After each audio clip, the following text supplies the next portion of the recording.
At that time, they set up a perimeter. Tuscaloosa Police Department began dispatching its special response team, which is their tactical unit.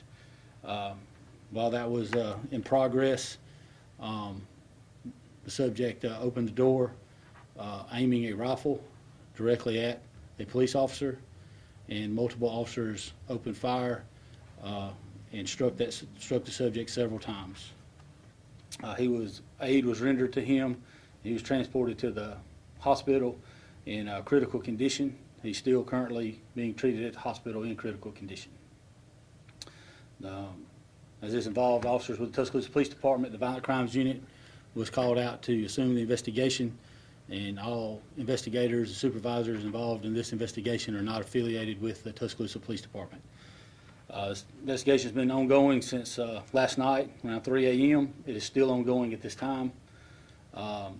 We still have personnel on scene processing evidence. This subject will face criminal charges. At this time, though, until all the scene is processed and the preliminary investigation is complete, we have not formally charged him with any charges at this time. So, but there are several different charges, and working in consultation with the district attorney's office to determine the appropriate charges at the conclusion of the investigation. That will be done later tonight or even possibly tomorrow.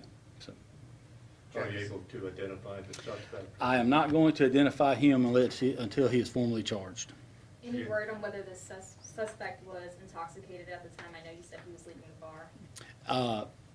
He was reported to have been drinking. As to a level of intoxication, we would not know that unless we get any type of test back from the hospital, which we have not. So, Jack, you said there were 2 shots fired inside the residence. Were those fired outside toward officers in an interior room? What was the deal with those? All of that is still under investigation. As I said, we still have crime scene personnel on scene. The majority of the crime scene work that is left to do is involving angles and ballistics and shell casings, as we had the suspect firing rounds as well as police officers. So that was one of the reasons that this is taking a while, because it has to be done correctly. In your mind, did the police officer follow protocol? I'll allow Chief Blakely to speak to that, but as for our investigation at this time, there is no criminal or wrongdoing has been found on officers at this moment in time. Now, there's 2 parallel investigations that will be ongoing.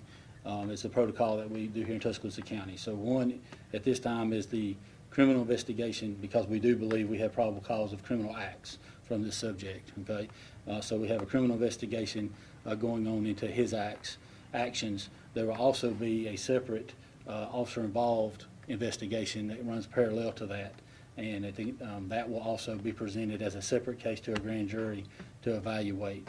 But of course, if any, and there are none at this point, but there's no reason to believe the officers did anything other than defend themselves.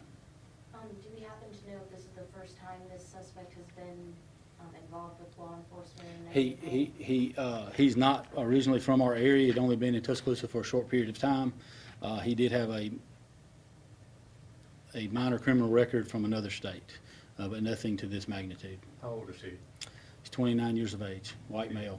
And he's in critical? I would say so, yes. He's in critical condition. He is stable, though. So at this time, critical but stable at this time. Of course, that could change. How many times was he shot? Not at liberty to discuss that yet until we get further from medical. Anything odd or out of the ordinary sticks out to you about this whole situation? Well, at this time, we don't know what was in his mind or the reasons behind this. All we can do is judge the case by his physical actions. And what we do know is that he fled from police officers on a traffic stop, armed himself. There's some other actions that I'm not going to discuss right now that occurred in the apartment with his roommates before they left. And after he armed himself, he did point a fully loaded weapon with the safety off at a police officer on a perimeter that he knew to be the police. And so those physical actions alone is what we're judging him on. Now, what in his mind, that would be for him to enlighten us on one day, maybe. Jack or Chief, you know, in some other jurisdictions in the state, when there's an officer-involved shooting, that investigation goes to the state, to ALEA, to the ABI. Can you talk about how it came to be that the VCU investigates, the County Sheriff's Office investigates police shootings, and TPD investigates County Sheriff's Office shootings? That decision was made before my tenure at Violent Crimes by the chiefs and admins and district attorney in this county. So that would be outside of my pay grade to discuss that. But I will say that Police Department, Sheriff's Office, Norfolk, and University of Alabama provide ample resources, training. We provide our most experienced investigators to this unit, and I've said this before, and I will always stress it, is that the work that they do is unparalleled, and the facts speak for themselves. But as for that decision like that wasn't one that I made. This has been in place long before I was here. So, Mr. Officer, I guess a matter of protocol on leave. I would defer that to Chief Blakely. So if y'all like to ask those questions. Yeah, we have a total of 8 officers on leave after this event. We had 4 officers that fired shots. It's standard procedure to have those officers on leave for a couple reasons. One, it's being investigated, but 2, their mental health. We make sure they go through EAP, get employee assistance, and get counseling. Anytime officers, are involved in something like this, their mental health is one of our top concerns. This is traumatic. Nobody wants to shoot anybody. When the suspects forces us to do that these officers, they take it to heart. Their families take it to heart. So we want to make sure they get the best care possible until they're ready to come back to work. And we don't know when that'll be, after the investigation is concluded by the Sheriff's Office and the DA's office, but also when they're mentally ready to come back to work. Law enforcement is extremely taxable on our minds, and we just want to make sure our officers are completely taken care of on that aspect. What was the protocol to ensure that other people in the building also remain safe during this incident? We evacuated as many people. I was on scene when this occurred. We evacuated as many people as possible inside that building before, once we knew there was a threat inside. So we evacuated as much as we possibly could and remain safe. Everybody's safety is our #1 issue. The officers, put themselves in danger, to try and evacuate other places inside the apartment complex. Chief, I know the last officer involved shooting we had over at the Links Apartments, we actually did have some officers that were injured. How thankful are you that, you didn't have any injured this time around? Very thankful. As Captain stated, he had a fully loaded AR-15. Officers, they don't sign up for this. They sign up to protect and serve, but they also do that knowing every single day that they come to work, they could be shot. We're very thankful that, they are okay. None of our officers were shot. We hate the outcome that he was shot, but, he put himself in that situation. 8 officers are gone. Any idea how long they normally take this leave, or? We're just going to judge by their mental health. We want to get them counseling. So we'll continue to staff the department, the shifts that they were on, but we want to make sure they're ready to come back. We don't want to put an officer that needs more counseling back on the streets too soon. So they're our primary responsibility and what we care for. So we're going to wait till they're ready to come back, and then we'll bring them back after everything's concluded.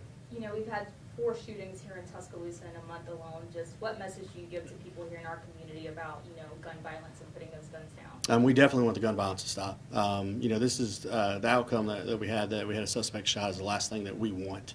We wish people could do things without gun violence. It seems like in today's society, it's so quick to grab a gun and try and do something. We want that to stop, and we're trying to do everything we can to make that stop. But it's going to be the community and the pastors and the community leaders that get hold of people and actually change our culture. I think it's a culture change and a culture shift that we need to have all across the United States right now. And I know police departments are facing this all across the country because we have had multiple officer-involved shootings, here lately, and we definitely want that to stop. What were the first things that came to mind when you got called out to the scene? Basically, to make it end safely. That's the first thing that we do. We call our special response team out to handle it because they're highly trained with this. But we have to develop the scene as it happens. So ensuring everybody's safety, the victim, the suspect, the officers, that's our #1 concern. And then we have to develop it as that situation goes. But I'm definitely thankful that all the officers are unhurt. They got to go home to their wives and their husbands and their kids. Thanks, Chief. Thank you.